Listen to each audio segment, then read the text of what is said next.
Hello, everybody. So I want to do a Trickster add-on tier list because Trickster is kind of my boy.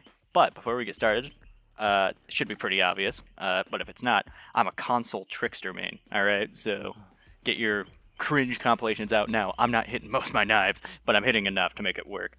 So I want to do an add-on tier list for other people that are thinking about getting into Trickster. He has a lot of really interesting add-ons that change his gameplay up.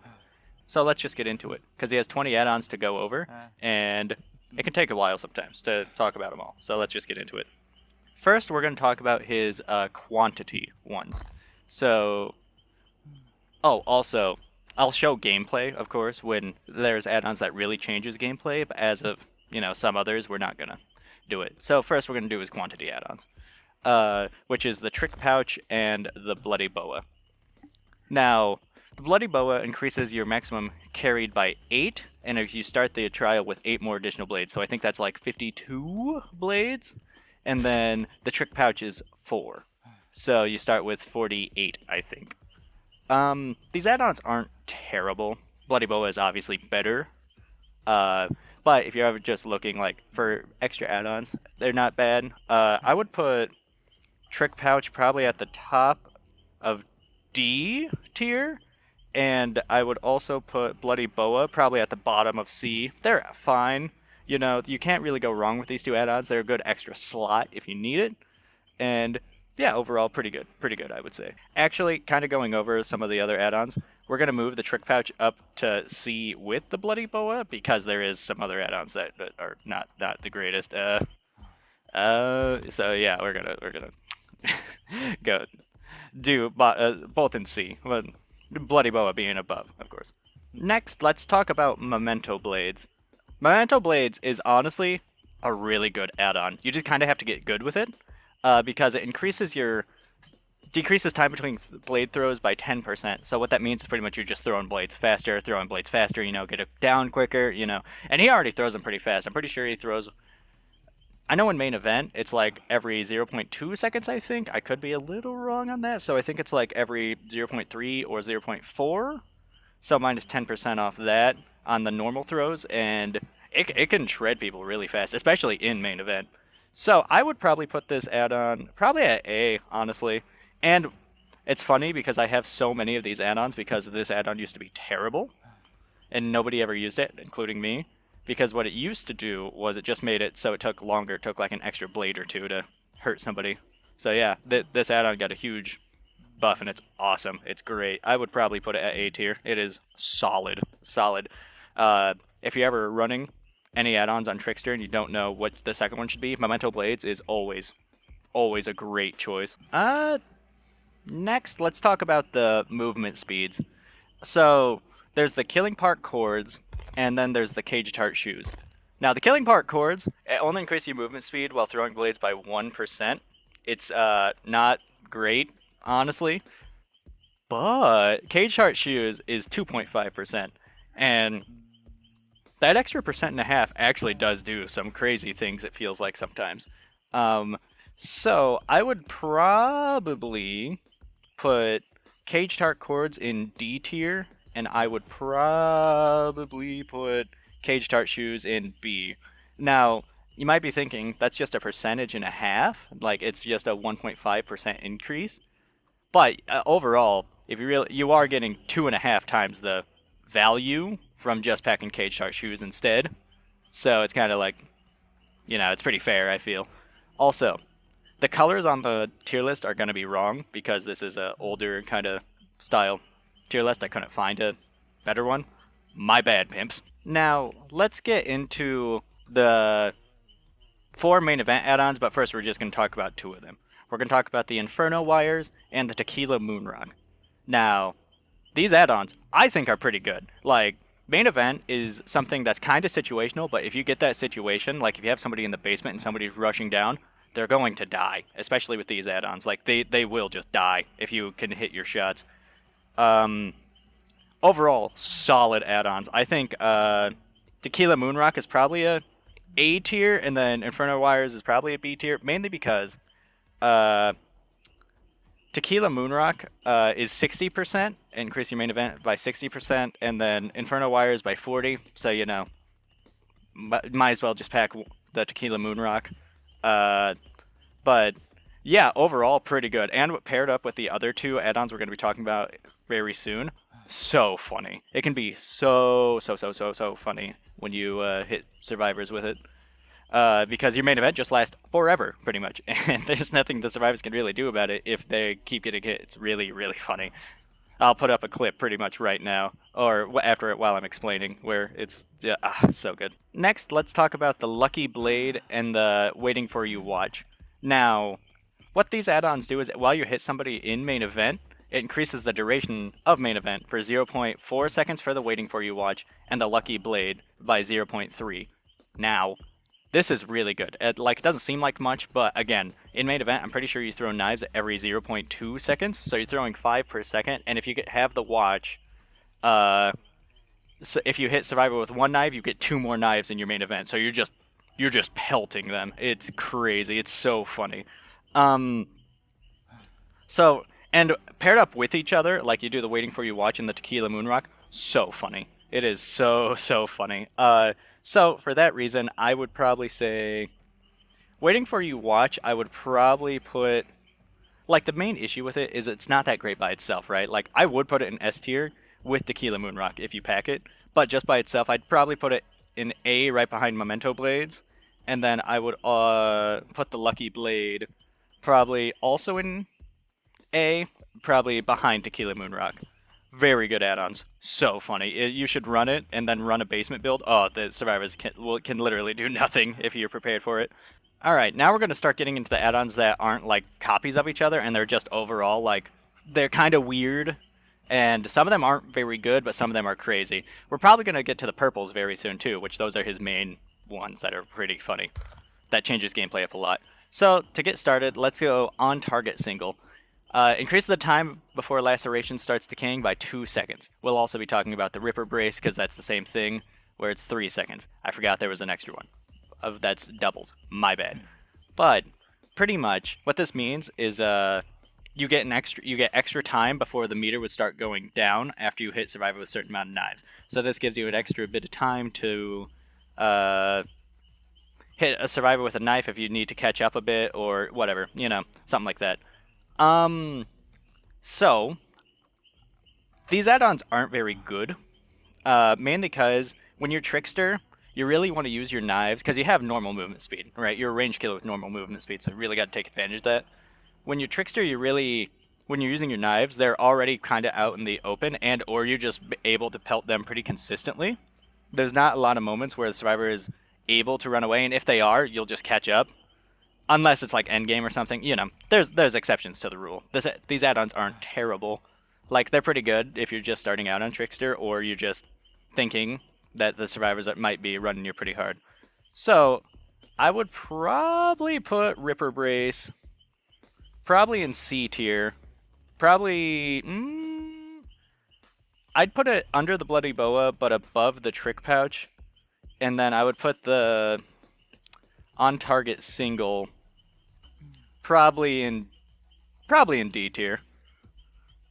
No. I'd probably put it in C tier under the Trick Pouch. Like again, both these add-ons are serviceable. Like all these add-ons are serviceable. If you like any of these add-ons, just run it. I don't, like just do it. You shouldn't be listening to me. But yeah, overall, very good stuff. Very good. Like again, these add-ons are completely fine. They're fine. And now we're going to talk about B.U.N.K's autograph. Pretty much, what this does is increase the time before a combo ends by 10%. So what this means is how you get combos with Trickster is, hitting multiple knives in succession with one another, and this just increases the time on that. And I'm pretty sure all this does is give you the combo for extra blood points. I don't think it necessarily really does anything else. I could be 100% wrong, and if I am, please let me know down in the comments. But, yeah, this isn't that good. I would probably say it's his worst add-on. It really doesn't do anything, it really feels like. So yeah, I'd probably put it under the killing part chords in D tier. It's not that great, but maybe it has some hidden potential, and if it does, somebody absolutely 100% super duper let me know. Oh my god, I forgot that they. Okay, there's two add-ons for this. Oh my god, I'm really fumbling. Uh, After his tricks, the rework, Fizz Spin Soda is also increased time for combo wins by 15%. I would put this right next to. I'd put this right above the other one, but still like under killing part chords. This is not that good.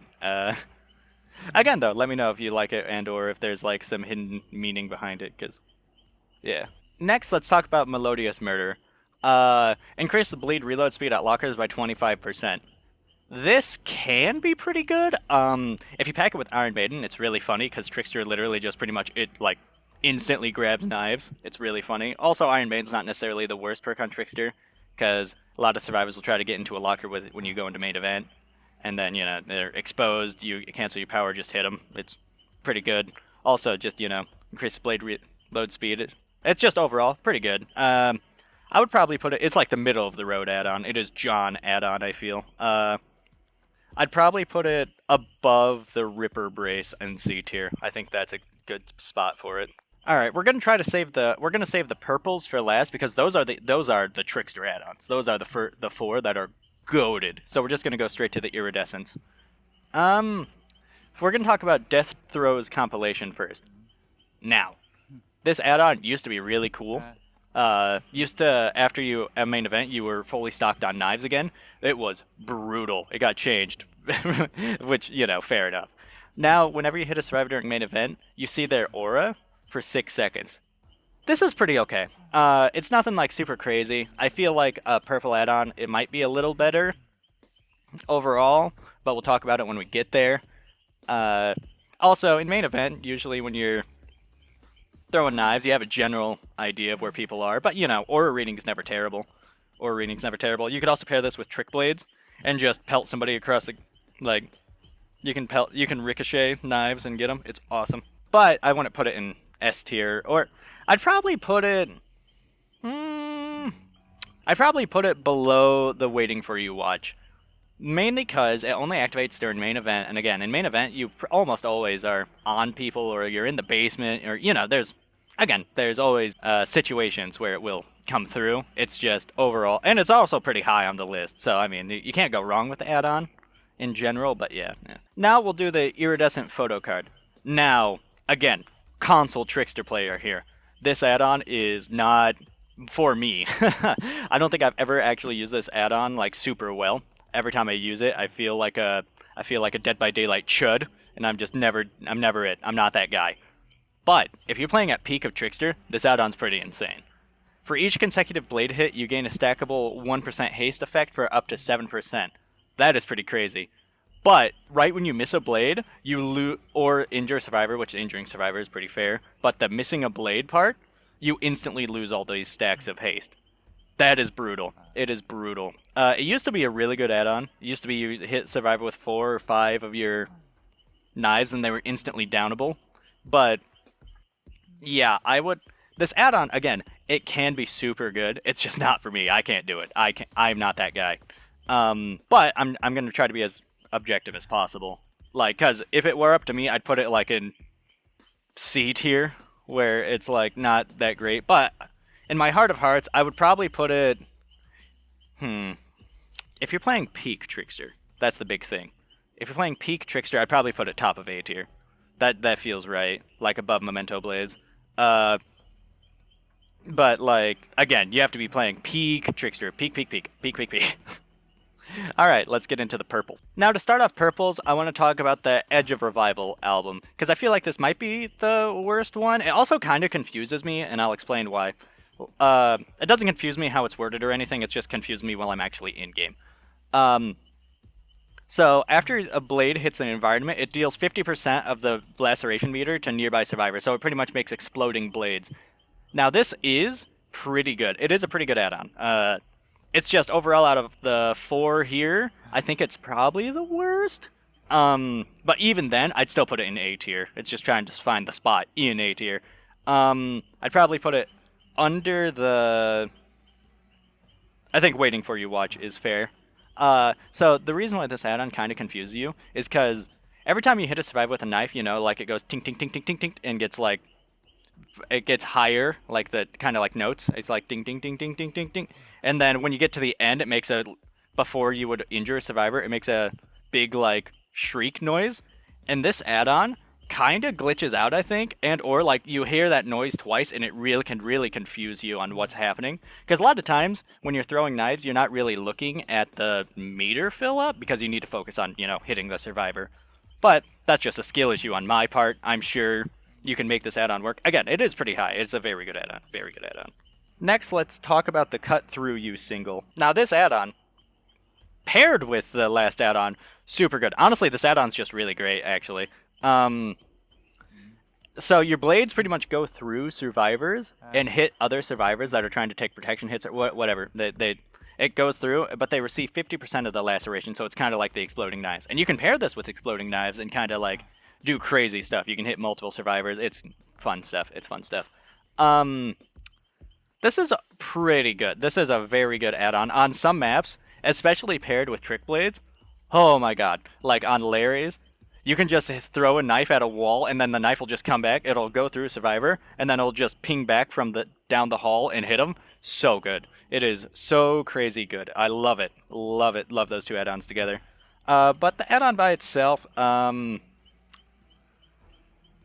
would probably put right below Memento Blades, I think, is a good spot for it. But again, paired up with other add-ons, oh, so fun. So fun. Now let's talk about the Diamond Cufflinks. The Diamond Cufflinks is kind of that aura rating one I was saying earlier that I feel is better than the main event one for one reason. You don't need to be in main event to really get the value off it. You'll actually get a value off it quite consistently throughout the game because whenever a survivor is one hit blade from like getting injured, you see their aura for 6 seconds. So then you can cut them off, especially because like in while you're in main event, you're stuck throwing knives, so survivors can kind of see where you're coming from. But if you just see their aura, you can like kind of sneak around and then either pop them with that knife or get a hit on them. It's very good. This add-on is probably one of my go-tos. I honestly I think it is a S tier add-on. Like it just has so much versatility and utility tied to it. But I still don't even think that's his best add-on, and we only have one left, so spoilers. Now we're here. The greatest add-on in all of Dead by that's not true, but it's my favorite. It's one of my favorites, and that is Trick Blades. What Trick Blades does is blades ricochet off the environment twice, so you could like throw it at a wall, and then it'll just ricochet, and you can hit a survivor. Or so fun! It is such a fun add-on. Once you get good at it, it's like you live for those moments. You're sitting there, you're eating dinner, and you're like, man, but I hit that trick shot though. Holy, it's like hitting an orbital spring trap, but 8 times. It's like hitting that 8 times in a row. If you get it down with that, oh, nothing better in life than that. So I would say for fun factor and just overall, I think this add-on's great because around corners, Trickster really does suffer. He doesn't do great around corners or tall spaces. But if he's good at ricocheting, especially paired with diamond cufflinks, he will hit you. And there's almost nothing you can do about it, which is a thing people already do with Trickster a lot. They complain that there's really nothing you can do, but this really elevates it. This really elevates it. It's so fun. It's so fun to play. But yeah, that's actually going to do it. We actually got through all those add-ons in a pretty timely manner, if you'd believe it. But then again, a lot of them are copies, so it's not like the Legion one where a lot of them did different things. But yeah, thank you so much for watching, guys. If you made it this far, and tell me what you think. For sure, if you're thinking about playing Trickster, he is hard, and you do have to pack some sweaty perks sometimes because he really doesn't have that much map control. He's really good at like pinning down an area. But yeah, go for it. He's so fun once you actually learn him. He's one of the harder killers, I feel. Don't let the internet or anything tell you that he's like super easy, because I really feel like he's not. Then again, console Trickster player, boo, I know. But again, yeah, thank you so much for watching, guys, and I hope you have a good one. Take care, stay safe, and stay warm out there. All right, bye.